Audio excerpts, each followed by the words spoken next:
Oi, eu sou a Mariana Veiga do Com a Faca e Queijo na Mão e o vídeo de hoje é esse queijo Minas Frescal maravilhoso.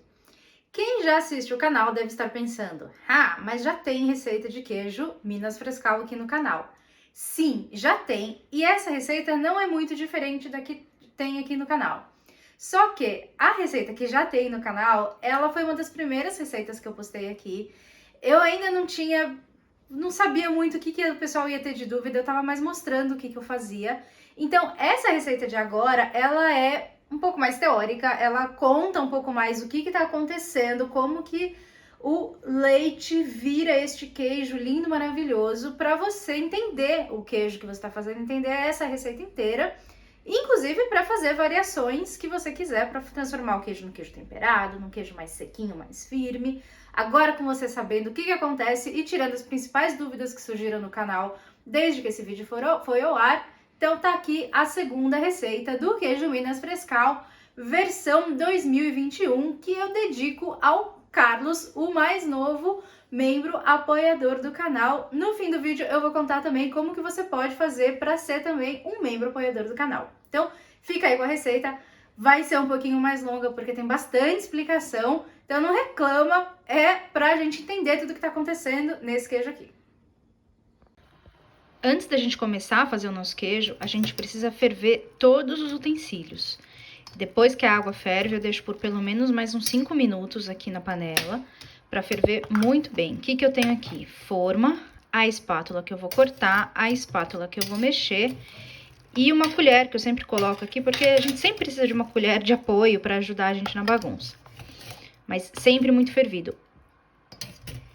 A gente ferve o utensílio, a gente nunca ferve o leite.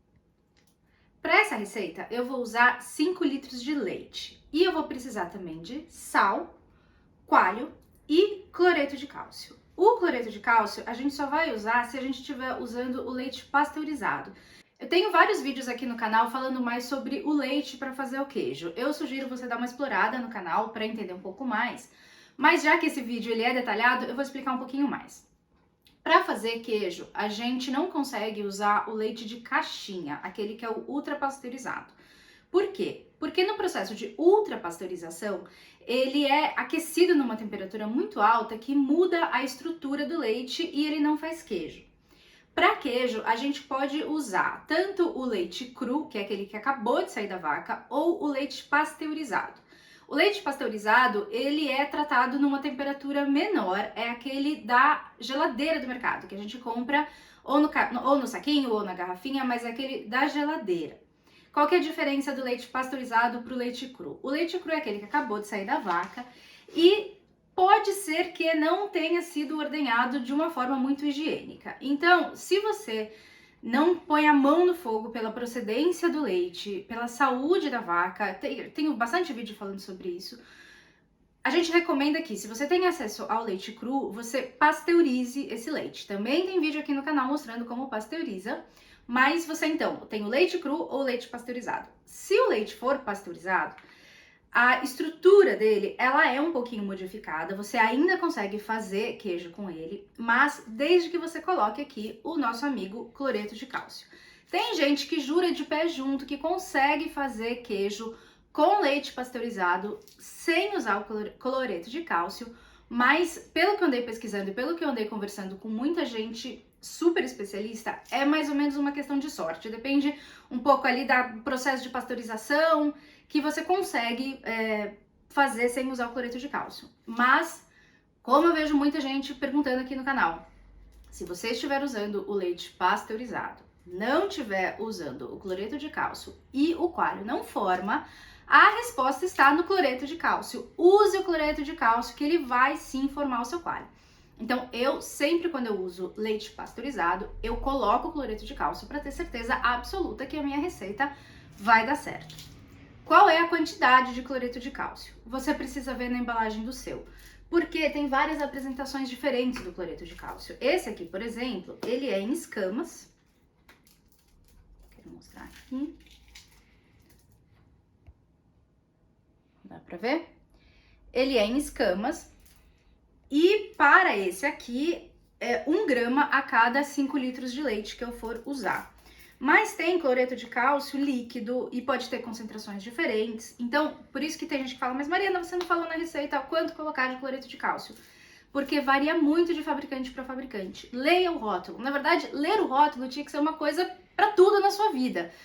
Mas aqui é um canal sobre queijo, então eu vou falar sobre ler o rótulo para fazer o queijo. Leia o rótulo do seu cloreto de cálcio que você vai entender a quantidade que você tem que usar. Ah, o rótulo não fala? Entre em contato com o seu fabricante. O fabricante tinha que colocar essa informação no rótulo. O mínimo que ele pode fazer, então, é te dar essa assistência respondendo. Mas, enfim, o cloreto de cálcio, sempre que for usar o leite pasteurizado, você precisa usar. Coalho, nome técnico, coagulante, é o que vai transformar o queijo numa massa firme. Quanto colocar? A mesma coisa. Esse meu coalho aqui é em pó. Tem coalho líquido com força dupla, tem coalho em tablete, que parece comprimido de remédio. Então, esse aqui também você precisa ler a sua embalagem e ver o que você precisa usar de quantidade. A função do coalho é separar o que é sólido e o que é líquido do leite. O soro é a parte líquida e o que vai virar queijo é a parte sólida. Então ele é super importante, a quantidade de acordo com a embalagem. Colocar a mais pode deixar o queijo emborrachado, pode deixar o queijo amargo. Colocar menos pode impedir com que o coalho forme ou pode demorar muito mais para o coalho formar. Então segue sempre as orientações do fabricante. E o sal é para o tempero. Eu tô usando então aqui leite pasteurizado, que é o leite que o pessoal tem mais acesso, pelo menos o pessoal de apartamento tem mais acesso ao leite pasteurizado, é o que eu vou usar aqui. Então eu vou precisar também colocar o cloreto de cálcio, tá aqui. O meu cloreto de cálcio eu deixei ele dissolvendo um pouquinho e agora eu vou colocar no leite. No meu primeiro vídeo do Frescal eu não falava quando colocar, porque eu tava usando leite cru, era um dos primeiros vídeos do canal, deem um desconto por favor. Mas agora, para tirar a dúvida de todo mundo, o cloreto de cálcio a gente coloca a qualquer hora, desde que seja antes do coalho. Qual que é uma dica? Colocar logo no começo, porque você tem certeza que até chegar a hora do coalho você já mexeu o queijo, o leite o suficiente para ele estar bem incorporado. Não é difícil de incorporar, mas só para ter certeza.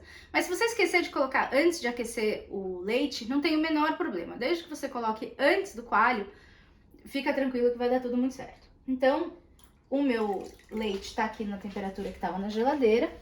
Coloquei aqui o meu cloreto de cálcio. E o primeiro passo é aquecer esse leite a uns 35 graus. Enquanto aquece, é importante mexer de vez em quando, não precisa mexer o tempo inteiro. Mas é pra ter certeza que a temperatura vai espalhar de maneira uniforme. Como que a gente mexe o leite quando a gente faz queijo? Só mexer assim não basta. A gente precisa fazer esse movimento também de baixo para cima, para garantir que vai tudo mexer uniformemente. Eu tenho um termômetro, então eu consigo saber facinho quando chega a 35 graus.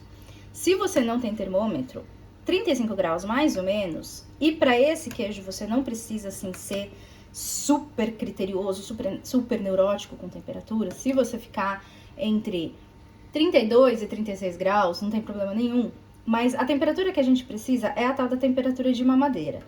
Se você não tem o termômetro, você vai fazer com um dedo muito limpo, colocar no leite, e quando ele estiver bem morninho, é a temperatura ideal que a gente precisa. E por que é essa temperatura mágica na casa dos 30 e poucos graus?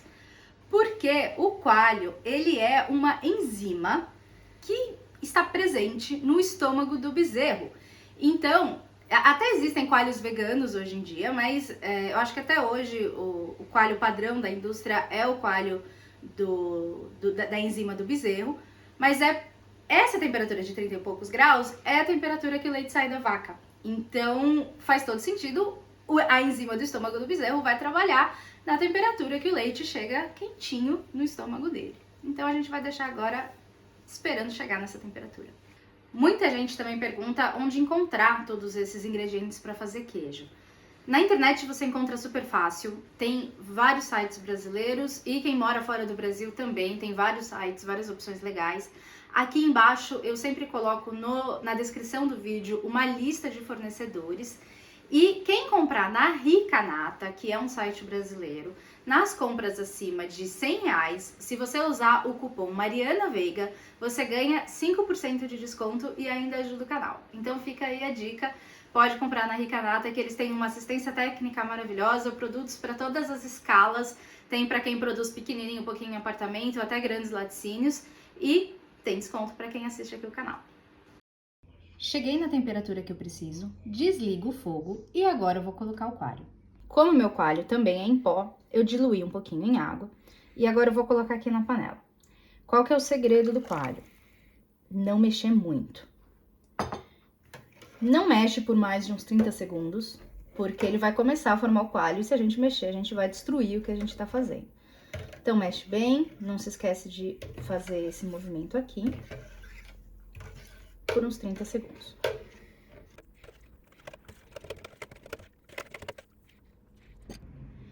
E agora eu vou deixar ele quietinho, descansando, por pelo menos uns 40 minutos, que é o tempo de formar o coalho.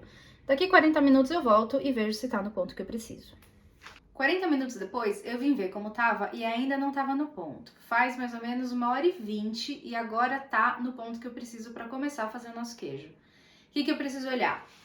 Quando eu coloco uma lâmina limpa, pode ser uma faca, isso aqui é uma espátula de decorar bolo, eu coloco ela na massa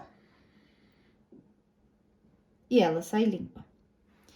O que eu vou fazer agora? Cortar em quadradinhos. Por que é importante isso de cortar em quadradinhos?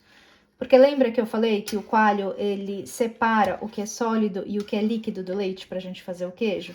Esse movimento aqui também, ele é uma das fases que separam, que ajudam a liberar o soro do leite. Então, a gente corta nesses quadradinhos aqui, sei lá, 1,5 centímetro, 2 centímetros. E deixa ele descansando por 5 minutos. Agora é hora de mexer o queijo por 5 minutos. Olha só como fica o coalho formadinho, bonitinho. E agora a gente mexe. Pra que a gente mexe? Pra continuar liberando soro dessa massa. Se você gosta de um queijo mais seco, você pode até mexer por mais tempo. Você pode mexer por exemplo, 10 minutos. O legal dessa receita é que você pode ir adaptando de acordo com o seu gosto. Então, como é uma receita fácil e a gente se anima a fazer várias vezes, eu recomendo você fazer dessa forma. E aí, nas próximas, se você quiser mais salgado, mais seco, mais temperado, é só ir entendendo. Por isso que é importante entender como que funciona essa receita, para você fazer depois do jeito que você quiser. Depois de eu mexer por 5 minutos, eu botei pederneiras para mexer dessa vez. Eu vou tirar o excesso de soro. Como eu faço? Assim que você para de mexer, a massa, ela já vai pro fundo. Se ela não for, você dá um minutinho até ela acomodar bem. E com uma concha, eu vou tirando todo o soro até chegar no nível da massa do queijo. Eu recomendo, para ser mais fácil, você sempre colocar escumadeira, alguma coisa em cima, porque se alguma coisa não tiver descido até o fundo, você não perde. Falando em não perder, esse soro aqui não é perdido. Você pode jogar fora, não tem problema, mas dá para fazer um monte de coisa deliciosa com ele. Aqui no canal tem receita de ricota. Tradicionalmente, a ricota, ela é feita com o soro que sobra do processo do queijo. Mas também dá pra fazer várias coisas legais. Uma das minhas receitas favoritas é uma que tem aqui no canal, que é um caramelo feito com o soro. Ele fica meio azedinho, assim, é meio que uma mistura, assim, de caramelo com doce de leite. E fica muito, muito, muito bom. Dá pra fazer sopa, tem receita aqui no canal. Dá pra fazer pão, bolo, tem tudo receita aqui. E o soro você, inclusive, pode congelar. Ele dura, acho que pelo menos uns 3 meses no freezer, para você usar depois. Eu faço muito isso com sopa. Eu congelo e aí no dia que me dá louca de fazer sopa, eu pego o soro do freezer e uso. Pronto. Já tirei aqui uns 2 litros de soro. Quem nunca fez queijo antes se assusta com a quantidade de soro que vai embora, né? Com um pouco de queijo que rende. Mas aí a gente entende por que queijo custa caro. Então vamos lá. Eu tirei até mais ou menos a superfície aqui, até onde tá mais ou menos a linha do queijo. E agora eu vou colocar sal. Para 5 litros de leite, eu vou usar 75 gramas, que dá mais ou menos umas 4 colheres de sopa de sal. Mas como eu falei, vai muito do gosto. Eu acho que fica bem suave a quantidade de sal. É bastante, mas é porque muita coisa ainda vai embora com o soro. Mas você pode ir ajeitando de acordo com o seu paladar. E agora eu vou mexer por mais 5 minutos. Esse é um momento legal também, porque você pode temperar com outras coisas. Você pode colocar orégano, você pode colocar ervas finas, sei lá, o que mais? Páprica, manjericão, alecrim, várias coisas gostosas para temperar o seu queijo. A hora é agora de colocar o tempero a gosto do freguês. Fica gostoso também com pimenta do reino, a bolinha inteira também. Fica bem apimentado, mas fica bem legal. Mas aí agora você mexe por mais 5 minutos. Esse ato de mexer vai liberar mais soro e vai garantir que o sal penetre bem e uniforme. E a boa notícia é que a gente tá quase acabando. 5 minutos depois, tá pronto o nosso queijo. A gente já pode passar para a forma. Vamos falar sobre formas. Eu tenho aqui vários formatos diferentes, texturas, porque eu adoro forma. Mas se você não tem nenhuma forma, não se desespere. Se você for comprar online os ingredientes, você já pode comprar as formas também. Mas se você não quiser investir com isso agora, também tem jeito, pode ficar tranquilo. Você só precisa de um pote plástico e fazer furinhos nesse pote para o soro drenar. Eu só recomendo que você use um pote que aguente temperaturas altas, porque o melhor dos mundos é ferver todo esse material. Então, não pode ser qualquer um dos potes, mas pode ficar tranquilo que dá certo. Você também pode usar cano de PVC, mesma coisa, vai precisar de uma furadeira para fazer os furos no cano de PVC, mas também, só presta atenção se esse cano aguenta temperaturas altas, se ele aguenta ser fervido. Mas fica aí 2 dicas ótimas de caçar com gato quando a gente não tem forma para fazer queijo. Para fazer o mínimo de sujeira possível, eu fiz a seguinte estrutura high-tech. Eu peguei uma forma e coloquei uma grade em cima. Essa grade aqui que eu tenho é de esfriar biscoito, mas pode ser a grade do fogão, pode ser apoio para prato, enfim, o que você quiser, mas nem precisa disso, tá? É só para fazer menos lambança. Se você não tiver nada disso, você pode colocar isso aqui em cima de um prato, vai escorrer bastante soro, mas é só ir jogando o soro de vez em quando, que também não tem problema nenhum, tá? É só para facilitar a nossa vida. Então, vamos lá, finalmente passar essa massa.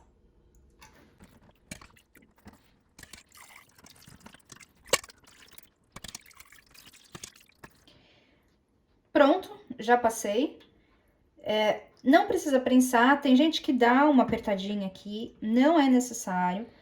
Se você apertar, você fica com uma massa um pouco mais compacta e perde um pouco a umidade, ele fica um queijo um pouco mais sequinho. De novo, questão de gosto. Eu não prenso, pra mim tá mais que bom assim. Eu só dou uma niveladinha aqui na superfície e tá tudo certo. Agora, eu vou deixar ele quietinho aqui, sem mexer, sem nada, por pelo menos 3 horas. Deram 4 horas, já pode consumir. Mas se eu ainda não for consumir, eu gosto de virar de ponta cabeça. Ó, aqui ainda nem caiu, é só dar uma apertadinha que ele cai. Mas pra nivelar a parte de cima que tava um pouquinho ainda irregular. Então, eu gosto de deixar assim por pelo menos mais umas 3 horas. Se eu for consumir hoje, senão depois é só tirar também da forma e deixa na geladeira para consumir. Vai soltar ainda um pouco de soro, tá vendo? Ainda solta. Até amanhã ainda solta um pouquinho, mas não tem problema. Então, olha, gente, não fica lindo? Esse aqui, ele tá só 4 horas na forma, eu tirei só pra fazer o vídeo, mas depois eu até vou devolver. Ele ainda tá bem molinho, ele não vai ficar muito diferente disso aqui, mas ele vai ficar pelo menos um pouquinho mais firme pra aguentar ficar fora da forma. Eu pesei todos esses queijos agora e de 5 litros de leite deram 920 gramas de queijo. Ele ainda vai perder um pouco de umidade, então ele ainda vai ficar um pouco mais leve, mas o queijo frescal é o queijo que mais rende, porque é o queijo que tem mais umidade dentro. Quem tá acostumado a fazer outros queijos mais secos, que tem mais processo de mexer, que matura por mais tempo, sabe que rende menos. Não é um valor muito tabelado, varia muito de raça de vaca para raça da vaca. A Jersey, por exemplo, é uma das vacas que dá o queijo mais gordo, e quanto mais gordo, dá o leite mais gordo, quanto mais gordo o leite, mais rende o queijo. E também varia de acordo com o momento de lactação da vaca. Então não é um valor super fechado, mas, por exemplo, neste caso aqui, 5 litros de leite renderam 920 gramas de queijo frescal. Mas então é isso aí, eu espero que vocês tenham gostado, eu espero que esse vídeo versão 2021 tenha esclarecido dúvidas de bastante gente. Eu só tenho a agradecer quem tá aqui desde a época que a outra receita tava ao ar, muito obrigada. E se você gostou desse vídeo, dê o seu joinha, não se esqueça de seguir o canal, e para se tornar membro aqui do canal, é só clicar aqui embaixo em Seja Membro que você vai ver as formas de ser membro e ajudar a gente. E se comprar da Rica Nata, usando o cupom Mariana Veiga, nas compras acima de R$100, você tem 5% de desconto e ajuda o canal também. Um beijo e um queijo!